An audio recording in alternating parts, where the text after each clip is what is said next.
আসসালামু আলাইকুম রহমতুল্লাহি ওবরাকাতুহু। সম্মানিত দর্শক, ইরান, আমেরিকা, ইসরায়েলের যে ত্রিমুখী লড়াই, এটি এখন প্রেসিডেন্ট ডোনাল্ড ট্রাম্পের মাথা খারাপ করে দিয়েছে। নেতানিয়াহু কোথায় আছেন আমরা জানি না। তিনি কি অসুস্থ, আহত, নাকি তিনিও ইমাম আলী খামেনির মতো ইন্তেকাল করেছেন বা জাহান্নামে গিয়েছেন, আমরা জানি না। পুরো মধ্যপ্রাচ্যের রাজনীতি থরথর করে কাঁপছে। আকাশে আগুনের হলকা, কোন জায়গাতে কখন কিভাবে যে ইরানের মিসাইল আঘাত হানে বলা যাচ্ছে না। ইরান যেভাবে আক্রমণ করছে, অবস্থা দৃষ্টে মনে হচ্ছে যে তারা নিজেদের যে রাগ এবং ক্রোধ, এটার সর্বোচ্চ তারা এই যুদ্ধের ময়দানে দেখাচ্ছে। গত 50 বছরের অবিরত প্রস্তুতি, গত 50 বছরের ক্রোধ, রাগ, এবং তারা যে প্রক্সি গ্রুপগুলো তৈরি করে রেখেছে মিডল ইস্টে, এখন তাদের সকলের জন্য জীবন মরণ সমস্যা। ইরান যদি না থাকে, হিজবুল্লাহ থাকবে না। ইরান যদি না থাকে, হুতি থাকবে না। ইরান যদি না থাকে, তাহলে হামাস থাকবে না। এর বাইরে অন্তত আরও ছোট বড় ইরাক, লেবানন, সিরিয়া, ইয়ামেন, ফিলিস্তিন, মিশর, জর্ডান, কুয়েত, এমনকি সৌদি আরবিয়াতে 100টার উপরে প্রক্সি সংগঠন আছে, সশস্ত্র প্রক্সি সংগঠন আছে ইরানের, যারা দ্বিধার্সে ফটাফট করে যে কোনো জায়গাটা অকারেজ ঘটিয়ে হাজার হাজার মানুষকে গুলি করতে পারে। তাদের কাছে machine gun, sub machine gun এবং একই সঙ্গে বহনযোগ্য যে সকল মারণাস্ত্র রয়েছে, যা দিয়ে তারা হেলিকপ্টার পর্যন্ত ভূপাতিত করতে পারে। তো এই যে প্রস্তুতি ইরানের, সেই প্রস্তুতি ইহুদিবাদের বিরুদ্ধে, সেই প্রস্তুতি ইসরায়েলের বিরুদ্ধে, সেই প্রস্তুতি খ্রিস্টানবাদের বিরুদ্ধে, মার্কিন আধিপত্যবাদের বিরুদ্ধে। এই চূড়ান্ত পর্যায়ে তারা এখন প্রায় বলা হয়ে থাকে তারা পারমাণবিক বোমা বানানোর পর্যায়ে পৌঁছে গেছে। এই যুদ্ধের পরে বেশ কয়েকটি বিস্ফোরণ হয়েছে, পুরো ইরান জুড়ে কম্পন তৈরি হয়েছে। সবাই বলার চেষ্টা করছে যে ইরান হয়তো পরমাণু বোমার বিস্ফোরণ ঘটিয়েছে। ঘটনা যদি সত্য হয়, তাহলে পুরো মধ্যপ্রাচ্যের যে রাজনীতির কোর্স অফ অ্যাকশন, এটি পরিবর্তন হয়ে যাবে। ইরান যে কাজটি করছে, তারা এবার মধ্যপ্রাচ্যের যে আকাশ প্রতিরক্ষা বহু,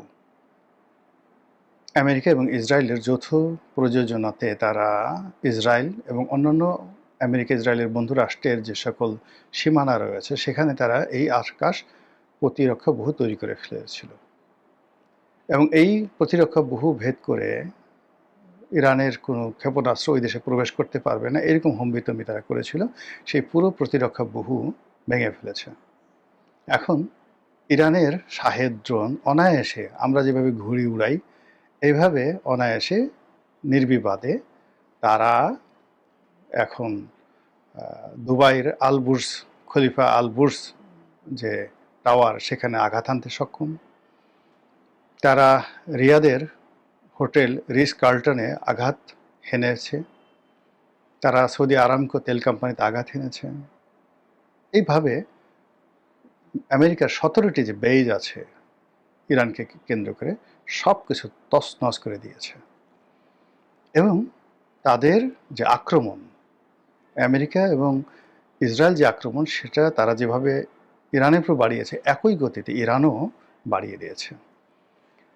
মধ্য থেকে ইরান যে কাজটি করেছে, তাদের কৌশলগত যে পোতাশ্রয় রয়েছে হরমুজ প্রণালী, এটা বন্ধ করে দেওয়ার কারণে পুরো তেলের বাজার, সারা পৃথিবীতে পেট্রোলিয়ামের বাজার মানে লাগামহীন হয়ে গেছে। এবং এই যুদ্ধ যদি 1 মাস চলে, হরমুজ প্রণালী যদি মাত্র 1 মাস বন্ধ থাকে, আপনি নির্ঘাত ধরে নেন তেলের মূল্য এখন যা আছে বাংলাদেশে বা পৃথিবীতে, এটা 3 গুণ হয়ে যাবে, জাস্ট 3 টাইমস। শুধু তাই নয়, অন্যান্য যে সকল কেমিক্যাল রয়েছে, পেট্রোলিয়াম বাই প্রোডাক্ট রয়েছে, মানে পেট্রোলিয়াম থেকে যেগুলো তৈরি হয়, যেমন পিভিসি প্লাস্টিকের যে রেজিনগুলো তৈরি হয়, এলএনজি তৈরি হয়। তো এই যে এলএনজি, তারপর শেষে ফার্নেস অয়েল তৈরি হয়।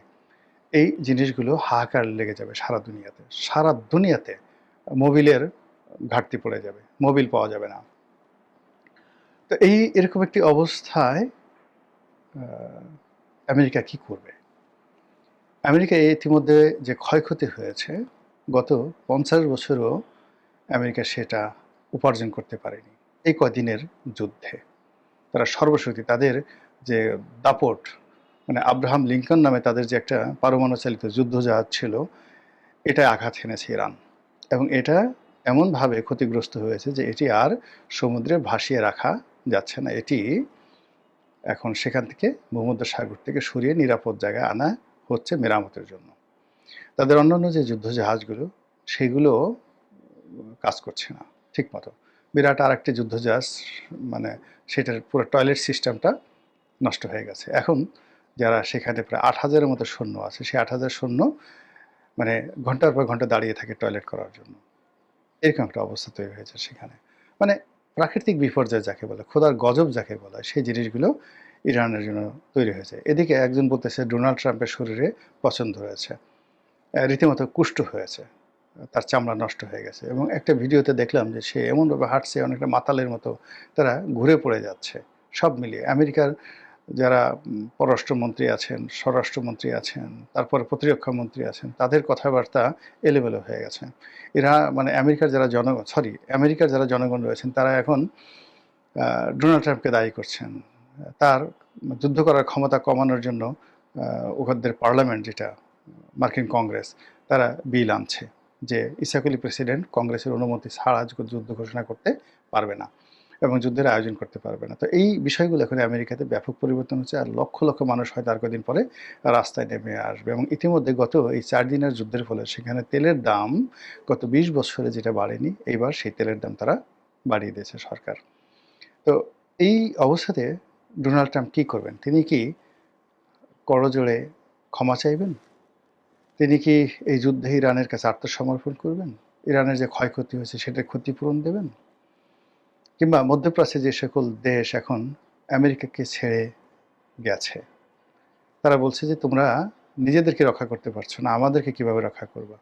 আমাদের যে সুখ স্বপ্ন, আমাদের ক্যাবারে ডিস্কো, আমাদের সেই বড় বড় যে বিত্তবিলাস, পেট্রো ডলার দিয়ে আমরা যেগুলো তুলেছি, সারা পৃথিবীর ধনীদেরকে নিয়ে আমরা যে একটা পাপের শহর তৈরি করেছি, যেখানে উন্মুক্ত যৌনতা থেকে শুরু করে সমস্ত অপকর্ম আমরা যেখানে প্রকাশ্যে করি সমুদ্রের তীরে বসে বসে, সেই বালাখানা ইরান ধ্বংস করে দিচ্ছে। এখন ইরানের এই শাহেদ ড্রোন মনে হচ্ছে আজরাইলের ড্রোন।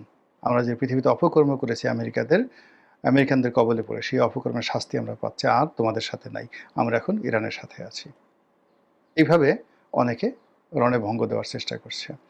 আবার এই যুদ্ধের ফলে যদি ইরান জিতে যায়, তাহলে মধ্যপ্রাচ্যের দেশগুলো ইরানের আনুগত্য করবে, অথবা তারাও এইভাবে পরমাণু যুদ্ধ শুরু করবে এবং একই সঙ্গে নিজেদের সামরিক ভান্ডার তারা শক্তিশালী করার চেষ্টা করবে। পুরো মধ্যপ্রাচ্য শেষ এই যুদ্ধের ফলে। আর অন্যদিকে ডোনাল্ড ট্রাম্প, মানে সে যদি এই যুদ্ধে পরাজিত হয়, তাকে ক্ষমতা হারাতে হবে, নেতানিয়াহুকে ফাঁসিতে চলতে হবে। কাজেই তারাও কিন্তু মরণ কামড় দেবে, এবং এটি ইতিমধ্যে তারা বলে ফেলেছে যে তারা সেখানে স্থল অভিযান চালাবে। যেভাবে ইরাকে তারা শূন্য সমাবেশ ঘটিয়েছিল, আপনাদের মনে আছে যে তখন প্রায় 4.5 লাখ রিপাবলিকান গার্ড ছিল, দুধর্ষ রিপাবলিকান গার্ড। তো সেই রিপাবলিকান গার্ডদের মোকাবেলা করার জন্য আমেরিকান সৈন্য সেখানে স্থল অভিযান চালিয়েছিল। এই একই স্থল অভিযান তারা ইরানে চালাতে চাচ্ছে। এটা নিয়ে আলোচনা। ইরানে কি স্থল অভিযান চালানো সম্ভব? না, কোনো অবস্থায় চালানো সম্ভব নয়। ইরানের যে অস্ত্র আছে, শস্ত্র আছে, গোলা বারুদ আছে, যে ভূমি আছে, এখানে 10 লাখ কেন 15 লাখ 20 লাখ সৈন্য যদি সমাবেশ করা হয়, ইরানের এই বিশাল ভূখণ্ডে তারা হারিয়ে যাবে, মরুভূমির বালির মধ্যে চাপা পড়ে যাবে। যে পর্বতমালা রয়েছে, জাগ্রেব পর্বতমালা রয়েছে, জাগ্রোস পর্বতমালা রয়েছে, সেই জাগ্রোস পর্বতমালা, সেখানে পৃথিবীর প্রথম ছাগল, মানে যাকে বলা পাহাড়ি ছাগল, আপনি দেখেন ওই যে পাহাড়ে উঠে উঠে লাফায় লাফায় যে পাহাড়ে যে ছাগল উঠে, সেই ছাগলের আদিভূমি এই জাগ্রোস পর্বতমালা। এবং এখানের অনেকগুলো পর্বতমালা রয়েছে ইস্পাহানের কাছাকাছি, যেখানে অনেক সন্ত্রাসী গ্রুপ ২০০ বছর, ৩০০ বছর, তাদের মধ্যে অ্যাসাসিনেশন একটা গ্রুপ ছিল। ৩০০ বছর পর্যন্ত পুরো পৃথিবীকে তারা ডমিনেট করেছে। ওখান থেকে যারা একটা স্লিপ পাঠাতো যে অমুক রাজদরবারে রাজাকে হত্যা করা হবে, সেই রাজদরবারে কান্নার রোল পড়ে যেত। কিন্তু একমাত্র হালাকু খানই সেই তাদেরকে দমন করতে পেরেছিল। এছাড়া ৩০০ বছর ওই দুর্ভেদ্য পাহাড়ি অঞ্চলে তারা লুকিয়ে থেকে সারা পৃথিবীকে তছনছ করেছে। এটা হলো ইরানের এমন একটা ভৌগোলিক অবস্থান, সেই ভৌগোলিক অবস্থান কারণে সেখানে যারা বসবাস করেন তারা প্রকৃতিগতভাবে ন্যাচারাল যে জাস্টিস তারা পান, ন্যাচারাল প্রোটেকশন তারা পান, সেই প্রোটেকশনের কারণে ইরানের সঙ্গে স্থল যুদ্ধ করা কোনো অবস্থায় সম্ভব নয়। তারা সৈন্য সমাবেশ করতে পারে, তাণ্ডব চালাতে পারে, জাস্ট লাইক আফগানিস্তান। তো আফগানিস্তানের ভূমি যে বৈচিত্র্য, সেই ভূমি বৈচিত্র্যের চাইতে ১,০০,০০০ গুণ বৈচিত্র্য এবং দুর্গম ভূমি হলো পারস্যের ভূমি। তো আফগানিস্তানে যদি